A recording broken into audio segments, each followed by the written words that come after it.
Hello students. आज का हमारा टॉपिक है गर्भकालीन विषाक्तता यानी कि टॉक्सेमियास ऑफ प्रेगनेंसी। अब अगर हम बात करें विषाक्तता, विषाक्तता यानी कि इसका अर्थ हम अगर इन जनरल देखें तो इसका मतलब है विष, रक्त में से विष का आना। लेकिन अगर हम गर्भकालीन विषाक्तता देखें तो ये टर्म जो टॉक्सेमिया है इसलिए यूज किया गया है। इसमें जो हम अगर गर्भवती स्त्रियों की प्रॉब्लम्स देखें तो वो क्या होता है कि गर्भावस्था में कुछ जटिलताएं आ जाती हैं और उसमें मेन जो जटिलता आती है वो है उच्च रक्तचाप, that is high blood pressure. ये एक बहुत बड़ी प्रॉब्लम है जो कि प्रेग्नेंट वुमेन को फेस करनी पड़ती है। तो उच्च रक्तचाप के साथ उसको और भी कई शारीरिक प्रॉब्लम आती है जिसमें कि शारीरिक सूजन होती है, प्रोटीन यूरिया का निष्कासन होता है यानी कि प्रोटीन जो होता है वो उसके मूत्र के साथ उसका निष्कासन होता है। और इसके साथ साथ कई बार माँ को वमन यानी कि वॉमिटिंग फिट्स पड़ते हैं, ठीक है, दौरे टाइप पड़ते हैं और उसको बेहोशी आने लगती है। तो इस तरह के सिम्टम्स दिखाई देते हैं तो हम कहते हैं कि उसको गर्भकालीन विषाक्तता है। अब ये जो चीजें होती है बार बार ऐसे लक्षण होने लगते हैं तो then it is called toxaemias of pregnancy. लेकिन अब जब हम बात कर रहे थे विषाक्तता यानी कि विष का रक्त में होना, इन लक्षणों में कहीं भी विष नहीं आ रहा। जो सिम्टम्स हैं जैसे हाई ब्लड प्रेशर है, उसको बेहोशी आ रही है, उसका प्रोटीन और निकल रहा है मूत्र के साथ, तो उसमें कहीं विष नहीं निकल रहा। लेकिन इसको टॉक्सेमिया यानी कि विषाक्तता इसलिए कहा गया है क्योंकि इसका गर्भवती स्त्री और बच्चे के स्वास्थ्य पे बहुत बड़ा असर पड़ता है। यानी कि इतना ज्यादा हम कह सकते हैं कि हार्मफुल इफेक्ट होता है कि कई बार वो स्त्री की मृत्यु भी हो जाती है, बच्चे की भी मृत्यु हो सकती है। दैट मीन्स इसलिए इसको ये वर्ड दिया गया है ताकि इस पे ध्यान हमारा एकदम से केंद्रित हो। टू अट्रैक्ट द अटेंशन इसको बोला गया है टॉक्सेमिया ऑफ प्रेगनेंसी यानी कि गर्भकालीन विषाक्तता। विषाक्तता का अर्थ बिल्कुल ये नहीं है कि उसके रक्त में विष आ रहा है, मूत्र में विष आ रहा है, नहीं। लेकिन जो प्रॉब्लम्स है वो इतनी जटिल है, इतनी ज्यादा हम कह सकते हैं कि स्वास्थ्य के लिए नुकसानदायक है, तो उस वर्ड को एम्फोसिस देने के लिए विषाक्तता वर्ड दिया गया है कि यानी कि विषाक्तता मतलब बच्चे और गर्भवती स्त्री पर इतना अधिक हार्मफुल इफेक्ट है कि अगर इसको हम सीरियसली नहीं लेते हैं तो कई बार स्त्री की, बच्चे की मृत्यु भी हो जाती है। अब हम बात करें कि जो टॉक्सेमिया है, विषाक्तता है, वो दो प्रकार की होती है। एक तो होती है तीव्र विषाक्तता, दैट इज एक्यूट टॉक्सेमिया, और दूसरा है दीर्घावधि विषाक्तता यानी कि क्रॉनिक विषाक्तता। तो दो प्रकार के इसको इसमें डिवाइड किया गया है, एक्यूट एंड क्रॉनिक। पहले हम बात करेंगे तीव्र विषाक्तता यानी कि एक्यूट टॉक्सेमिया। यह गर्भावस्था के 6 से 7 माह में होती है। दैट मीन्स तो उसका लास्ट वाला टर्म होता है जब उसका 6th मंथ शुरू होता है प्रेगनेंसी का, 6th या 7th मंथ, तब ये प्रॉब्लम शुरू होती है। गंभीरता के आधार पर इसको दो में डिवाइड किया गया है, एक है प्री एक्लेम्पसिया और दूसरा है एक्लेम्पसिया। यानी कि इसकी हम सीवियरिटी को देखते हुए कि कितना सीरियस है ये, उसके आधार पर इसको दो में डिवाइड किया गया है।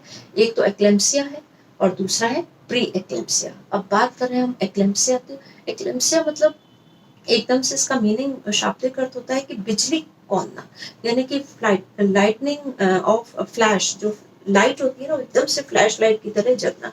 यानी कि इसमें जो मेन सिम्टम होता है आखिरी में वो होता है बेहोश होना, दौरे पड़ना, फिट्स टाइप पड़ना, इसलिए इसको एक्लेम्पसिया वर्ड कहते हैं। तो ये दो होते हैं, एक तो प्री एक्लेम्पसिया और जब वो ज्यादा सीवियर हो जाती है then it is converted into eclampsia। तो फर्स्ट हम डिस्कस करेंगे प्री एक्लेम्पसिया। प्री एक्लेम्पसिया का मतलब होता है कि जब ये शुरुआत होती है, जब शुरू होती है ये वाली विषाक्तता के जो सिम्टम्स होते हैं वो शुरू होने लगते हैं।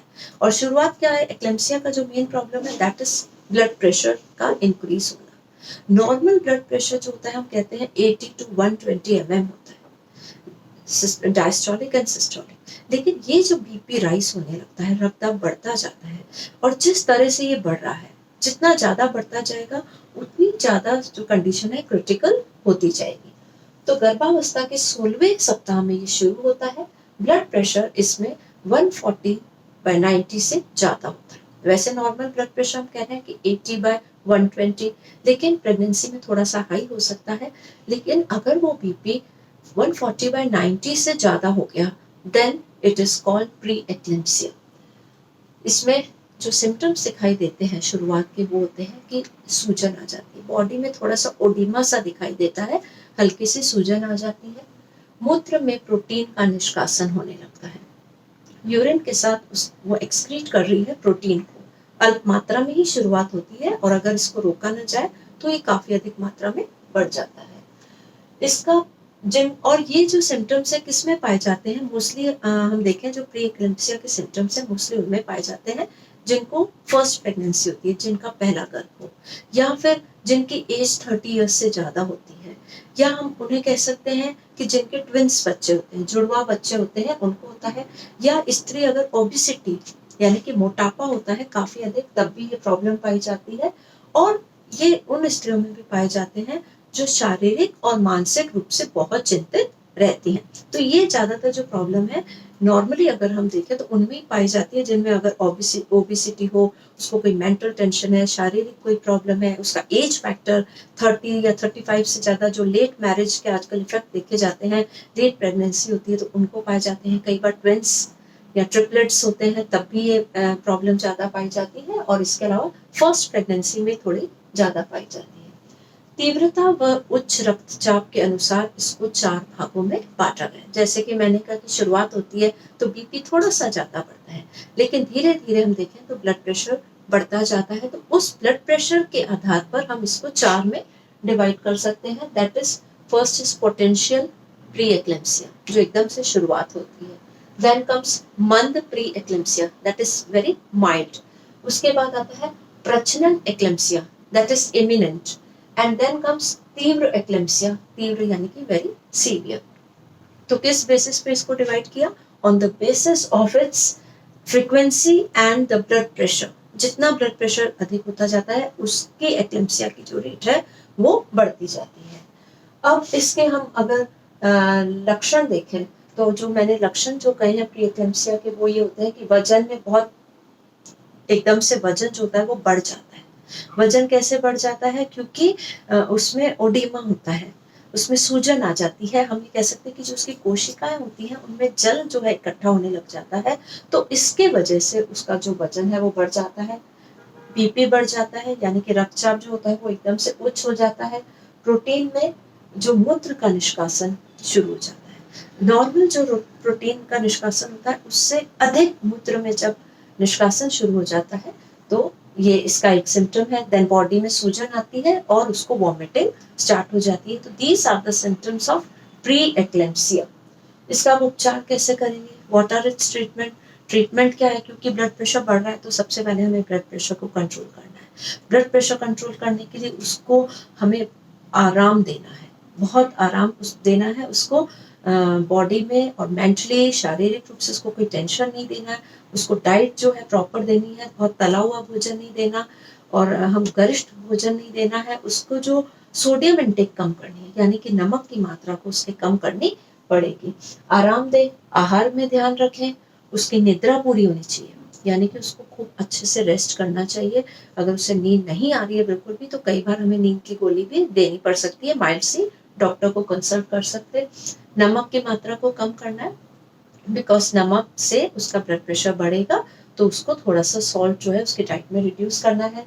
सीमित तरल पदार्थ देने हैं, तरल पदार्थ बहुत देंगे तो क्या होगा, उसका जो सूजन है वो और अधिक बढ़ जाएगी, बिकॉज वाटर जो है वो सिक्रीट हो रहा है उसकी कोशिकाओं में, तो इसलिए उसका जो जल पदार्थ है वो सीमित देना है। और इसके अलावा मानसिक और शारीरिक तनाव से उसको बिल्कुल मुक्त रखना है, और कब्ज से बचाओ, यानी कि उसको कॉन्स्टिपेशन नहीं होना चाहिए, और उसकी डाइट ऐसी हो जिसमें रेशे वगैरह पदार्थ हो, हल्की फुल्की उसको एक्सरसाइज करे, प्रॉपर उसकी स्लीप हो, फूड्स जो सोने से पहले 2-3 घंटे पहले ले, रात को सोने से पहले गरम दूध दे, अगर पेट साफ नहीं हो रहा है तो उसको हम ईसबगोल दें, हरी सब्जियां जो है उनको हम सेवन करें उसका, और सूप वगैरह इस तरह के जो डाइट है जो कि रिच डाइट है वो दें जिसमें न्यूट्रिएंट्स बहुत अधिक हो। मूत्र का निष्कासन है उसको भी देखना है, मूत्र का निष्कासन जो होता है वो बहुत अधिक ना हो और बहुत कम भी नहीं हो, यानी कि जो जल की मात्रा इंटेक है उसके कंपैरिजन में होना चाहिए, क्योंकि अगर मूत्र कम होगा तो उसके बॉडी में जल इकट्ठा होना लग जाएगा।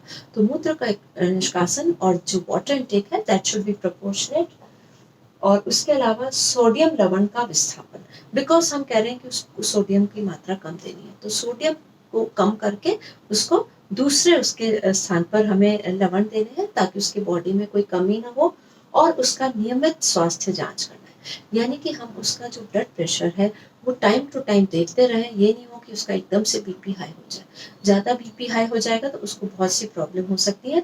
तो नियमित रूप से उसका ब्लड प्रेशर चेक हो, उसका स्वास्थ्य हम देखते रहें, उसकी बॉडी में सूजन तो नहीं बढ़ रही, उसका मूत्र निष्कासन कम तो नहीं हो गया या ज़्यादा तो नहीं हो गया, उसको कब्ज ज़्यादा नहीं होना चाहिए, नींद उसकी प्रॉपर होनी चाहिए। इन सब चीज़ों को अगर हम ध्यान में रखेंगे तो उसको हम शुरुआत के समय ही इस प्रॉब्लम को कहीं बहुत हद तक सॉल्व किया जा सकता है। And the main thing is स्त्री को ज़्यादा परिश्रम वाले कार्य न कराएं। जो भी कार्य करे वो थोड़ी थोड़ी देर में उसको रेस्ट दें और उसको तनाव रहित माहौल में रखें। उसको इस तरह से माहौल दें जहाँ पे अगर वो बहुत टेंशन में तो म्यूजिक वगैरह का अरेंजमेंट करें, उसके सामने कोई भी टेंशन वाली बात नहीं करें और उसको हमेशा प्रसन्नचित रखने की कोशिश करें। नेक्स्ट हम अब आएंगे कि जब प्री क्लिम्सिया जब आगे की ओर बढ़ जाता है, उसका ट्रीटमेंट नहीं दिया जाए तो वो थोड़ा सा क्रॉनिक सा हो जाता है, तीव्र हो जाता है, then it is called eclampsia. अब हम एक्लेम्सिया के बारे में आगे डिस्कस करेंगे।